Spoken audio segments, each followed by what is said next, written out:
Boa noite. Eu vim falar sobre um assunto que para muitas pessoas pode ser desconfortável, que é falar sobre dinheiro. A gente não tem o hábito de falar sobre dinheiro na mesa de bar com os nossos amigos. Ninguém chega contando que entrou no cheque especial ou que está usando o rotativo do cartão de crédito. A gente não tem o hábito de falar sobre o dinheiro com os nossos parceiros, e isso leva a problemas nos relacionamentos e pode levar a divórcio. A gente não fala sobre dinheiro na mesa de jantar, dentro de casa, na presença dos nossos filhos.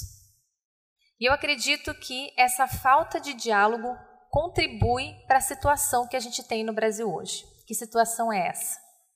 76% das famílias estão endividadas. 29% das famílias estão inadimplentes. É quando elas estão com alguma parcela atrasada ou com dificuldade de honrar com seus compromissos financeiros. E eu acredito de verdade que parte dessa situação se dá pela falta de diálogo e pela falta de educação financeira.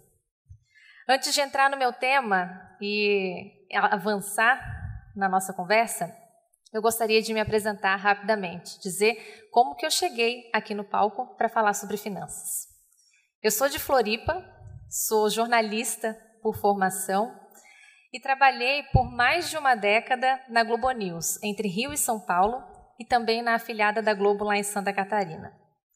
Eu cobri diversos assuntos, de tudo que vocês podem imaginar, mas eu gostava mesmo era de cobrir economia e mercado financeiro, era o que tinha no meu coração.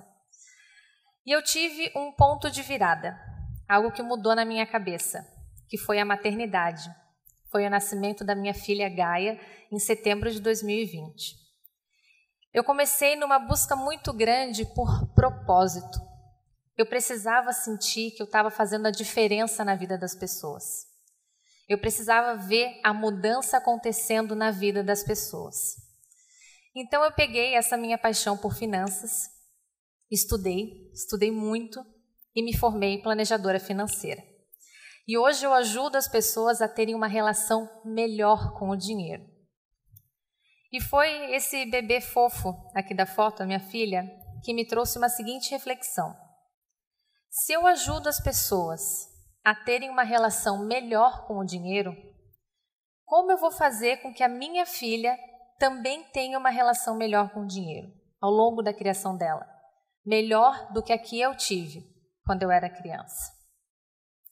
Eu acredito que se a gente quer mudar o futuro e fazer com que as famílias prosperem, a gente precisa olhar para a base.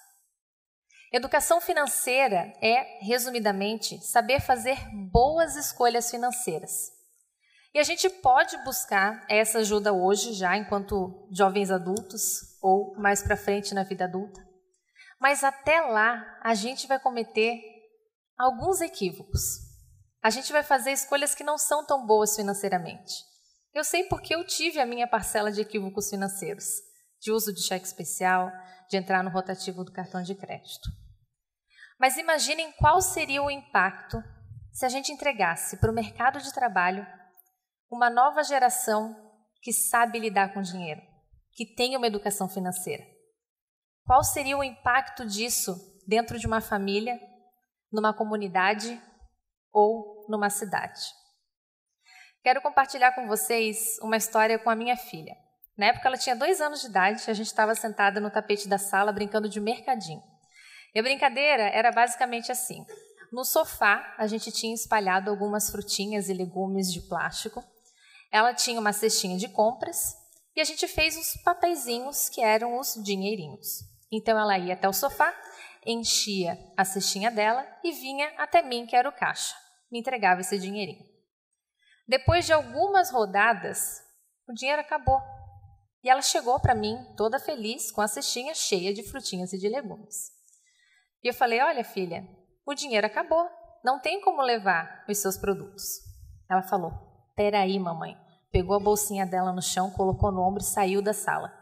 Voltou 1 minuto depois de dentro do quarto falando, pronto mamãe, já trabalhei, cadê o meu dinheirinho? Na época eu não sabia se o que eu estava fazendo era o certo. se daquele jeito, com aquela brincadeira, eu estava ajudando ela a ter uma relação melhor com o dinheiro. Então, eu fiz o que eu gosto de fazer, que é estudar. Fui atrás de pesquisas que embasassem esse processo para que eu pudesse ajudá-la a ter uma relação melhor com o dinheiro. E o que eu vou compartilhar com vocês agora é o resultado dessas pesquisas. Começo trazendo uma da Revista de Psicologia Econômica de 2015, que fala sobre o processo de socialização financeira, que é basicamente como que a gente aprende a lidar com o dinheiro, desde que nós somos crianças até a vida adulta. E essa pesquisa mostrou 5 pontos que contribuem para esse processo. Primeiro, a educação dos pais, o background de educação que esses pais tiveram ao longo da vida. Depois, a socialização financeira pelos pais.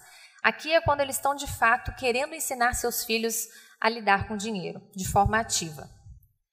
Terceiro, é a educação financeira nas escolas, a parte de ensino matemático que vai trazer mais habilidades com finanças no futuro.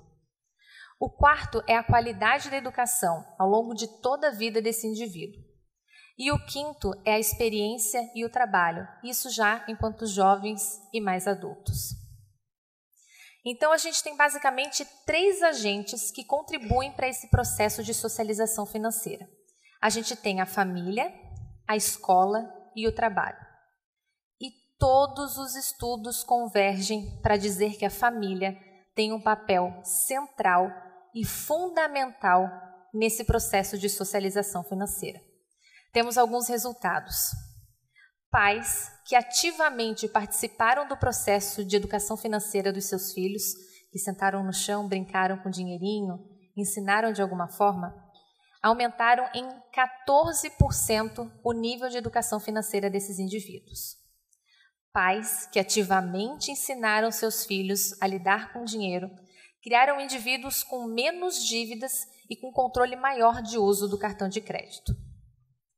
Mas será que só a mesada resolve? 2 estudos dizem que não, só a mesada não resolve. O que a gente teria que fazer então? Uma combinação de estratégias. Estratégias que envolvem, de fato, ensinar essa criança a poupar, a gerir um orçamento, a criar um objetivo financeiro e guardar dinheiro para esse objetivo, ainda que seja comprar um brinquedo dali a alguns meses.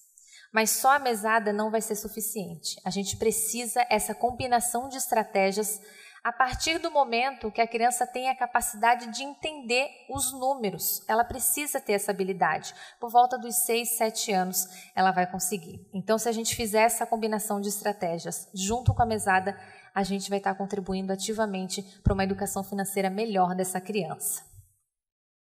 E um outro estudo da PUC de São Paulo, da área de psicologia, fez uma revisão da literatura sobre socialização financeira e também focou na parte da família, colocando como ponto principal nesse processo de socialização financeira. E esse estudo diz o seguinte: a gente tem 2 formas dentro da família de fazer este processo de socialização financeira. A primeira forma é explícita, é quando de fato os pais querem ensinar, quando eles estão buscando ferramentas para ensinar essas crianças a lidarem melhor com o dinheiro. A outra parte é implícita, é a comunicação não verbal. Ela acontece através da observação que a criança faz dos pais, os hábitos e os comportamentos que esses pais têm. Se um é mais poupador ou é mais gastador, como eles falam de dinheiro entre si, se abriga quando o assunto é dinheiro. Tudo isso essa criança vai absorver e levar para a vida adulta dela e pode replicar esses hábitos e esses comportamentos. E, apesar da família ter esse papel central nesse processo, a gente tem os outros 2 agentes, a escola e o trabalho. Aqui, a escola entra, de fato, como o ensino de matemática e as habilidades que essa criança vai ter com números. Isso vai impactar em como ela lida com as finanças no futuro. Mas também projetos de educação financeira dentro das escolas. A gente precisa fomentar e apoiar iniciativas que levem a educação financeira para dentro da sala de aula. Isso também vai ter um impacto na vida dessa criança ao longo dessa vida adulta. E o terceiro agente é o trabalho. ele acontece através da interação com amigos e com colegas e também com programas de educação financeira para os seus colaboradores. Isso vai melhorar a produtividade e o bem-estar desse colaborador quando ele não tem problemas financeiros. Para finalizar, eu quero resgatar a frase que eu trouxe logo no início. Se a gente quer mudar o futuro e fazer com que as famílias prosperem, a gente precisa olhar para a base. A gente precisa olhar para as nossas crianças. Qual seria o impacto de a gente ter uma nova geração que lida melhor com o dinheiro, que tem educação financeira, o impacto que isso teria dentro de uma família, numa comunidade ou na construção de uma cidade do futuro, como a gente está pensando aqui hoje. Muito obrigada.